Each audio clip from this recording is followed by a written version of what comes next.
అదే విషయంలో మీ నాన్నగారు రిటైర్డ్ కలెక్టర్ గారు ఏపీ సుబ్బయ్య గారు ఎక్కువ కాలం మీకు స్ఫూర్తి కావచ్చు, మీకు ఆ ధైర్యం కావచ్చు, మీ నాన్నగారి నుంచి వచ్చిందని నేను అనుకుంటున్నా. ఏమో ఎక్కువ మీకు స్నేహితుడైనా, మీ నాన్నగారైనా, నీ గురువైనా మీ నాన్నగారితో ఎక్కువ ఉంటారనేది చాలామంది మిత్రులు మీ శ్రేయోభిలాషులు చెప్తుంటారు. ఎలా ఉంటుందండి నాన్నగారు? మా నాన్నగారు ఈజ్ ఆల్మోస్ట్ లైక్ ఏంటంటే మనకి మొత్తం అండి is more like friend philosopher గైడ్లు అంటాం కదా అంతా అనమాట. అంటే మనకి ఒకళ్ళని చెక్ లాగా ఉండేటటువంటిది మనకి ఎవరు ఉంటారు, మన చుట్టూ పక్కన ఉండేవాళ్ళే మన వాళ్ళు ఉంటారు. అమెరికన్ లేజర్ ఐ హాస్పిటల్లో ట్రీట్మెంట్ మీ కళ్ళద్దాలకు చెప్తుంది చెక్మెట్. సో మన గురించి మనకు మంచి ఆలోచన చేసే వాళ్ళు ఎవరు ఉంటారండి, మన ఇమీడియట్ ఫ్యామిలీ మెంబర్స్. అంతే కదా.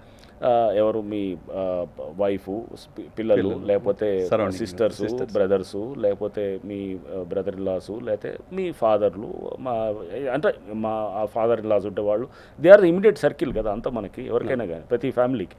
సో మా ఫాదర్ కూడా ఏంటంటే లక్కీలీ ఈజ్ సివిల్ సర్వెంట్గా చేసి మీరు అన్నట్టు is retired IAS officer. So ఆయన అడ్మినిస్ట్రేషన్ చూసిన కాబట్టి నేను ఎక్కడన్నా సపోజ్ నేను కొంచెం నేను డిఫరెంట్గా వెళ్తున్నాను అనుకోండి, ఈ కాషన్స్ మీ అనమాట, అరే ఇట్లా కాదురా నువ్వు కొంచెం ఇది ఇలా తీసుకోవాలి అనేది అంటారు. సో వాళ్ళకి ఆల్రెడీ ఎక్స్పీరియన్స్ ఉంది కాబట్టి ఈ సమస్యల్ని వాళ్ళు రకరకాల పద్ధతులు హ్యాండిల్ చేశారు కాబట్టి మనకి ఆ ఎక్స్పీరియన్స్ వల్ల నాకు చాలా ఈజీగా అంటే నేను ఇంకొంచెం బెటర్ హ్యాండిల్ చేయడానికి వాళ్ళ అనుభవాల నుంచి నేను నేర్చుకున్నప్పుడు కొంచెం డెఫినెట్గా బెటర్గా చెప్తారు. బట్ ఎక్కడ కూడా ఏంటి సేమ్ అంటే ఒక ఉద్యోగం అంటే కనుక అది ఏదో ఉద్యోగంలా చేయకూడదు, దాంట్లో నువ్వు పూర్తిగా వెళ్ళాలి.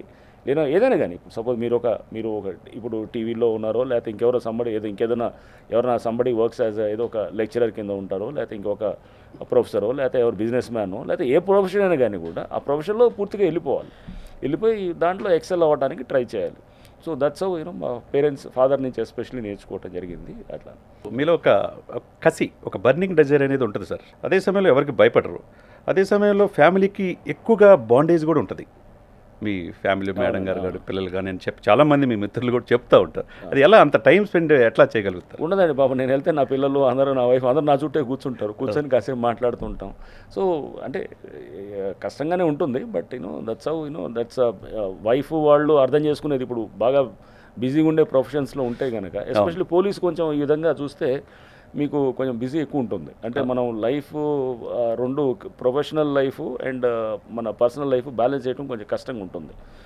బట్ అక్కడ మనకు అర్థం చేసుకునే భార్య ఉండటం కూడా చాలా అదృష్టం అనమాట. అట్లా మనకు ఉండాలి. నా వైఫ్ లావణ్య ఆ విధంగా అంటే నేను పెద్ద అంటే మార్నింగ్ వెళ్తే మళ్ళీ నైట్ వచ్చేటప్పటికి సాటర్డే సండేస్ కూడా ఉంటామో లేదో తెలియదు హాలిడేస్లో. సో ఆ విధంగా she's a very understanding type. ఇది మనకి అంటే చాలా అర్థం చేసుకుంటారు. మనకేమి పెద్ద ఆ విధంగా నాకు ఎప్పుడు కూడా పర్సనల్గా ఫ్యామిలీలో వెరీ వెరీ కంఫర్టబుల్.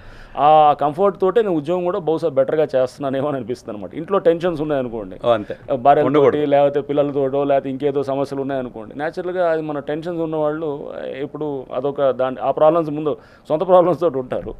సో మనకి అలా కాకుండా మన సొసైటీ దాని మీద ఇష్యూస్ మీద మనం యాక్ట్ చేయడానికి బహుశా పర్సనల్ లైఫ్లో కూడా కంఫర్ట్ ఉంటే కనుక అది పనిచేస్తుందని నేను అనుకుంటాను. మీ బాబు కౌశిక్ ఐఏఎస్ చేస్తారా, ఐపీఎస్ చేస్తారా?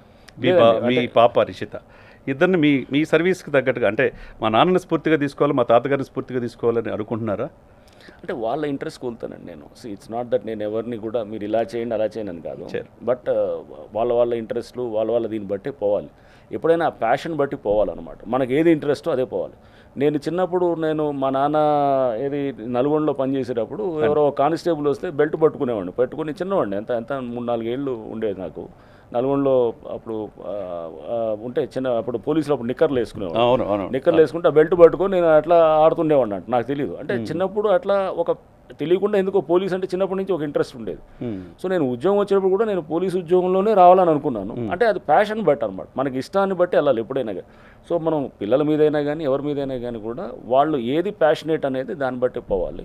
వాళ్ళ ప్యాషన్ అనేది ఎక్కడుందనేది కూడా మెల్లిగా మనకు తెలుస్తుంది. అంటే ఒకేసారి మనకు ఇది పలానా ఇది ఇష్టం అనేది అంటే వెళ్ళే కొద్దీ మనకి 2-3 ఫీల్డ్స్లో మనకి వెళ్ళే కొద్దీ ఏది కంఫర్ట్ నీకు చేసినప్పుడు ఏది కంఫర్ట్ ఉందనుకోండి అది ఆటోమేటిక్గా నీ ప్యాషనేట్ ఫీల్డ్ అనమాట. అది నువ్వు చేసినప్పుడు నువ్వు దాన్ని నిజంగా ఆస్వాదిస్తుంటావు అనుకోండి.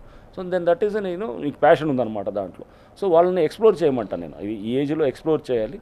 ఎస్పెషలీ మనం 25-30 లోపల అంతా మనం ఏంటంటే 20 నుంచి ఎస్పెషల్లీ కాలేజ్ నుంచి బయటకు వచ్చినప్పుడు ఎక్స్ప్లోర్ చేయాలి వాళ్ళకి కొత్త కొత్త రకాలు.